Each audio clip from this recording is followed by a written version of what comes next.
न पौलुस ने ये बातें कभी की कि आप मेरे विषय में घमंड करो और मुझे ठीक कहो और दूसरे दासों को गलत कहो, और न अपोल्लोस ने ये बातें कही।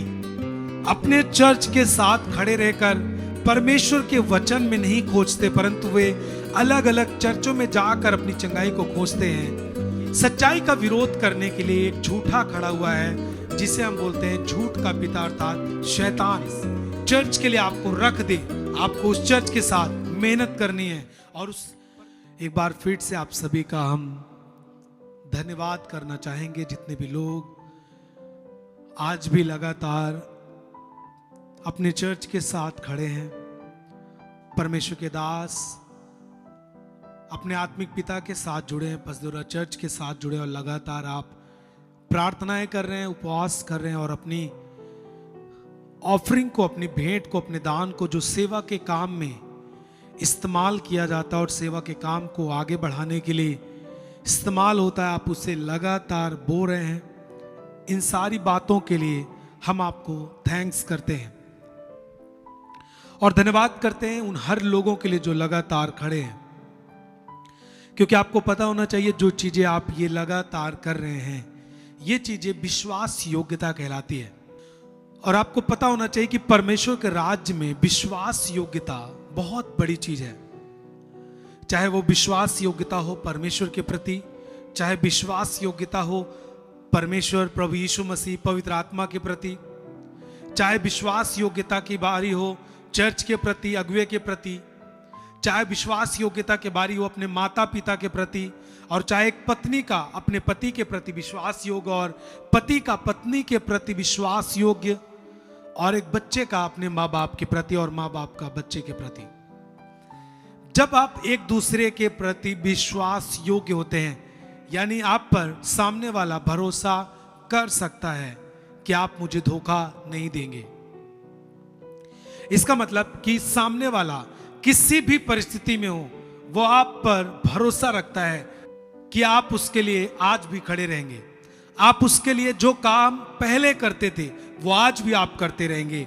एक दूसरे के प्रति जब भरोसा होता है, यही है विश्वास योग्यता, और सामने वाला व्यक्ति आप पर विश्वास कर सके कि आप हमारे साथ खड़े हैं। आमीन।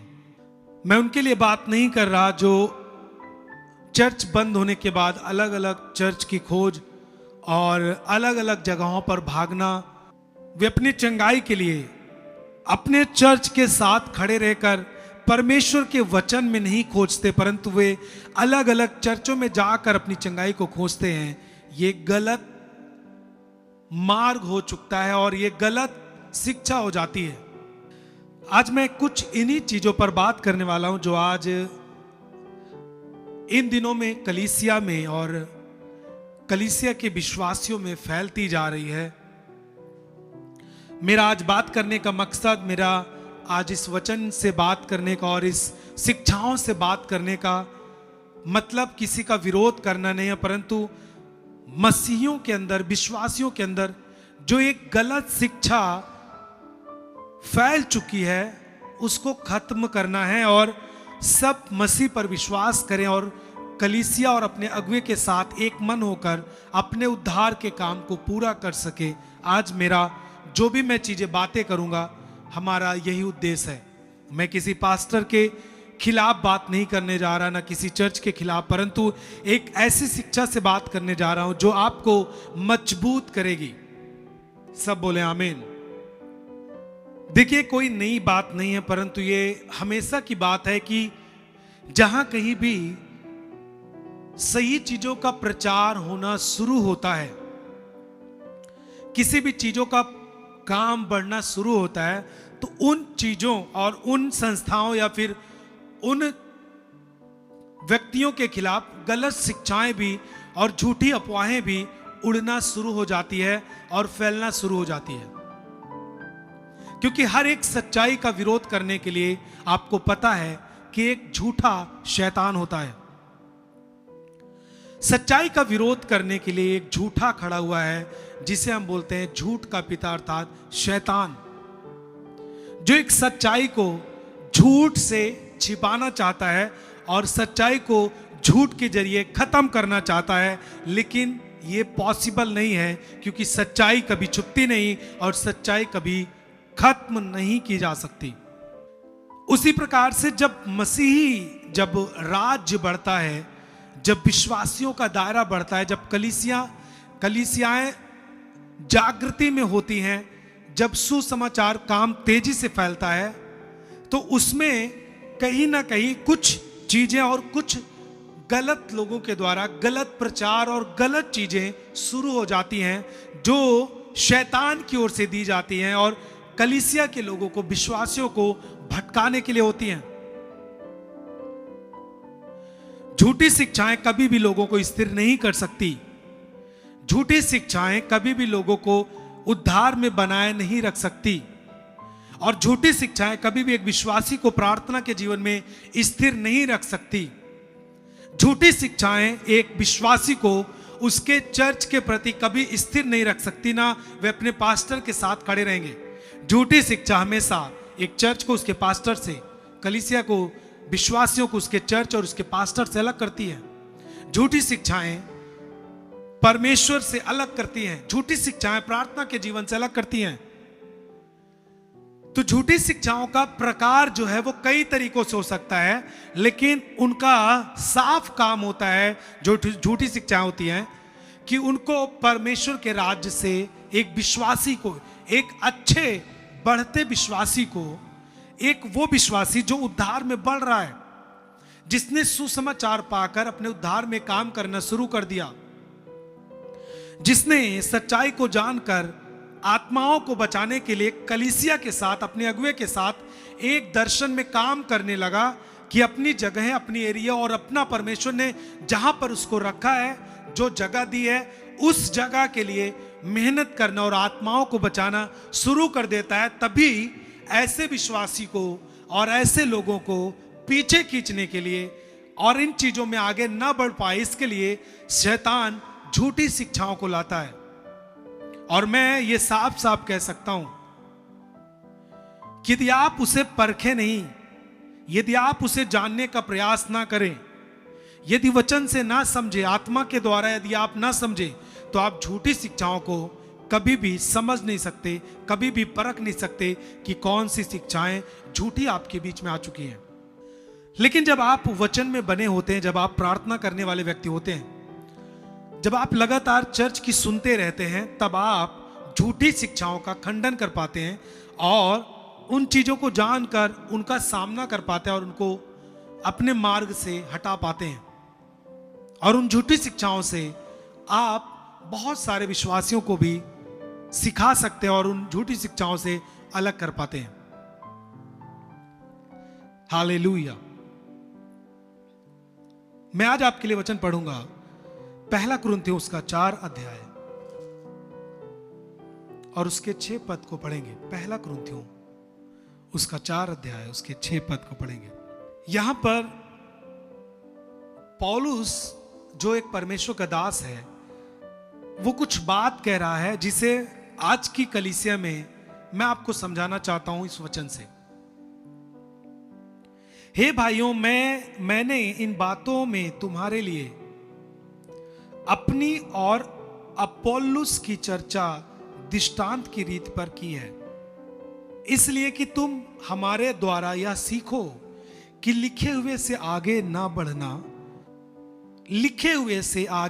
बढ़ना और एक के पक्ष में और दूसरे के विरोध में गर्व यानी घमंड ना करना। ये कौन है? एक पक्ष और दूसरा पक्ष, जिसके विषय में पौलुस बोलता है। मैं आपसे कहना चाहता हूं, यहां पर 2 परमेश्वर के दास, जिनको प्रभु यीशु मसीह ने अपने कार्य के लिए चुना, जिनके द्वारा परमेश्वर ने कलीसियाओं की स्थापना की। एक का नाम पौलुस है, जिसकी चर्चा आप जानते हैं और आपने सुना है कि वो किस तरीके से कलीसियाओं को सताता था और कलीसियाओं को मारता था, पास्टरों को सताता था, विश्वासियों को मारता था, और परमेश्वर ने उसे किस तरीके से बदल दिया और वो खुद उसका पहले नाम साउल था और वो साउल से फिर पौलुस में बदल गया। परमेश्वर ने उसको अपने नाम के लिए इस्तेमाल करना शुरू कर दिया। जिस नाम का वो विरोध करता था उसी नाम का प्रचार करना शुरू कर दिया। और मैं आपसे कहना चाहता हूं कि जिस जोश के साथ वो विरोध का काम करता था उससे कहीं अधिक जोश के साथ उसने प्रचार का काम भी आरंभ कर दिया। और यही पौलुस जो उस समय की शिक्षा वो दे रहा है, और इस समय भी ये चीजें जरूरी है, मैं आपको बताता हूं। और अपोल्लोस भी एक परमेश्वर का दास था, जो मेरे ख्याल से कि पौलुस और अपोल्लोस के दोनों के बीच में नाम में भी थोड़ा डिफरेंट लगता है, बाकी दोनों का नाम भी मैच करता है। और ये दोनों प्रभु के दास हैं जो अलग अलग जगहों पर परमेश्वर के द्वारा नियुक्त हैं। फिर पौलुस ने बहुत सारी बातें 3 अध्याय से लेकर 4 अध्याय में पहुंचते पहुंचते उसने बहुत सारी बातें सिखाई और दृष्टांत देकर सिखाई। आखिरी में उसने जो दृष्टांत कहने का जो उसका अर्थ था, जो समझाने का अर्थ था, वो ये था कि आप कभी भी लिखी हुई बातों से आगे ना बढ़े। लिखी हुई बातों से आगे बढ़ने का मतलब कि कभी कभी कुछ लोग, कुछ विश्वासी जो वचन में लिखा है, जो कलीसिया में सुनते हैं, उससे अधिक वे अपने आप को पवित्र ठहराने के लिए या फिर अपने आप को कुछ अलग दिखाने के लिए अपने आप से कुछ नियम कानून बना जाते हैं। और वो उन नियम कानून को लेकर चारों ओर विश्वासियों के बीच में उस बात पर घमंड करते रहते हैं कि वचन ये कहता है, लेकिन ये चीजें भी करनी चाहिए और ये चीजें करनी चाहिए और ये चीजें करनी चाहिए।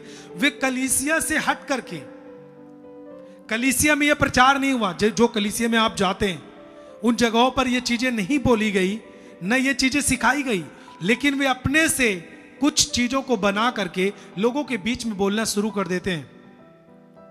न पौलुस ने ये बातें कभी की कि आप मेरे विषय में घमंड करो और मुझे ठीक कहो और दूसरे दासों को गलत कहो, और न अपोल्लोस ने ये बातें कही। लेकिन कुछ लोगों ने, विश्वासियों ने अपने आप इन चीजों को करना शुरू कर दिया। वो पौलुस को कुछ अच्छा कहते थे, कुछ लोग परमेश्वर के दास अपोल्लोस को गलत कहते थे, कुछ अपोल्लोस को गलत कहते थे, तो फिर कुछ पौलुस को गलत कहते थे। और उन दिनों में विश्वासी एक दूसरे पर इस चीज में घमंड करते थे कि मैं अपोल्लोस के चर्च का हूं, मैं पौलुस के चर्च के विश्वासियों से जय मसीह की नहीं कर सकता, मैं पौलुस के विश्वासियों से मैं नमस्कार नहीं कर सकता, क्योंकि मैं अपोल्लोस के द्वारा सुसमाचार सुनाया गया हूं। और वो इन बातों में एक दूसरे को लेकर घमंड करते थे। और पौलुस कह रहा है कि एक के विषय में और पक्ष में और दूसरे के विरोध में कभी भी घमंड ना करना, क्योंकि जब आप इस तरीके से करते हैं तो आप बिल्कुल अलग हो जाते हैं परमेश्वर के वचन से। 1 कुरिन्थियों उसका 1 अध्याय उसके 10 वचन पढ़ेंगे। 1 कुरिन्थियों उसका 1 अध्याय उसका 10 वचन। हे भाइयों, मैं तुमसे हमारे प्रभु यीशु मसीह के नाम से विनती करता हूं कि तुम सब एक ही बात कहो और तुम में फूट ना हो, एक ही मन और एक ही मत होकर मिले रहो। इसके आगे पढ़ते जाएंगे। क्योंकि हे मेरे भाइयों, खलोए के घराने के लोगों ने मुझे तुम्हारे विषय में बताया कि तुम में झगड़े हो रहे हैं। मेरे ख्याल से ये चीजें अभी भी कुछ कुछ जगहों पर शुरू हो चुकी है। मेरे कहने का अर्थ यह है कि तुम में से कोई जन अपने आप को पौलुस का, और कोई अपोल्लोस का, और कोई कैफा का यानी पतरस का, और फिर कोई चैलेंज करके बोलता है मैं किसी का नहीं हूं, मैं मसीह का हूं।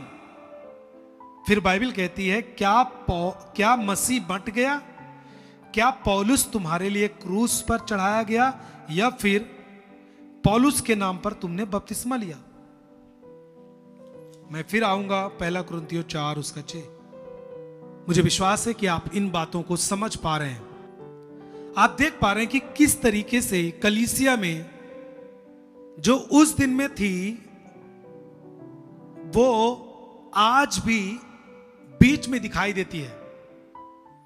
हमने देखा है कि लोग एक दूसरे के लिए बहुत ज्यादा लड़ने लगते हैं, झगड़ने लगते हैं। और कभी कभी ऐसे विश्वासियों को भी देखा है कि वो समझ नहीं पाते कि हमारे पास्टर की प्रीचिंग क्या थी और उस पास्टर की प्रीचिंग क्या है।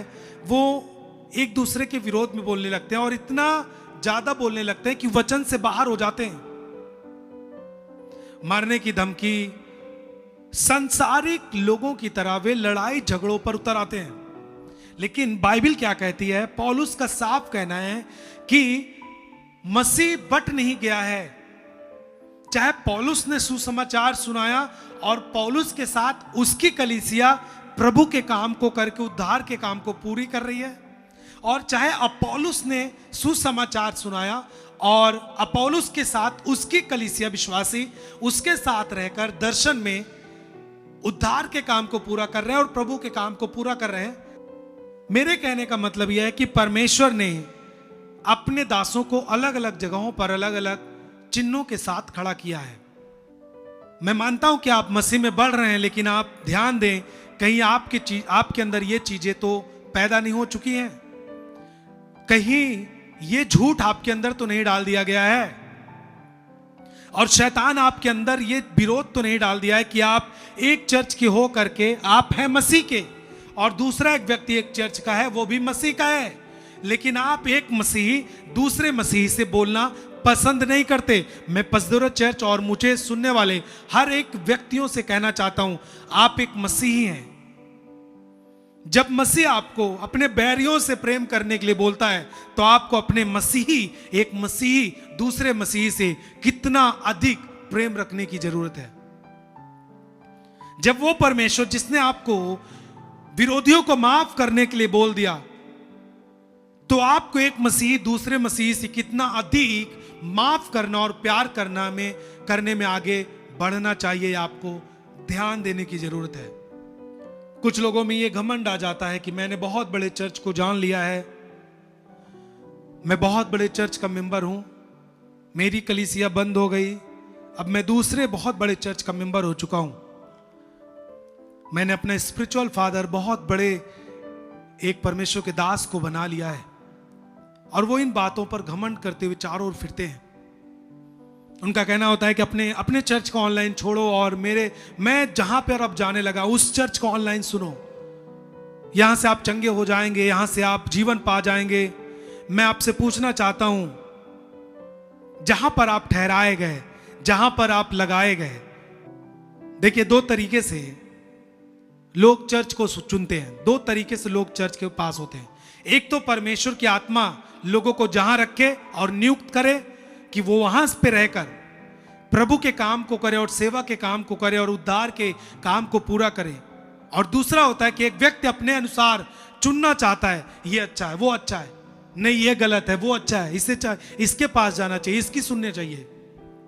मैं आपसे पूछना चाहता हूं, परमेश्वर की आत्मा, परमेश्वर आपको जिस जगह पर चुनकर आपको लगा दे और आपको नियुक्त कर दे, आपको उस जगह पर रहकर अपने उद्धार के काम को और सेवा के काम को पूरा करना चाहिए, या फिर अपनी मर्जी के अनुसार यहां पर वहां पर यहां पर वहां पर, किसके अनुसार स्थापित किए जगहों पर आपको जाना चाहिए? मैं आपसे कहना चाहता हूं कि पवित्र आत्मा जहां पर आपको लगाए और जहां पर आपको जिस चर्च के लिए आपको रख दे, आपको उस चर्च के साथ मेहनत करनी है और उस परमेश्वर के दास के साथ रहकर अपने उद्धार के काम को पूरा करना है।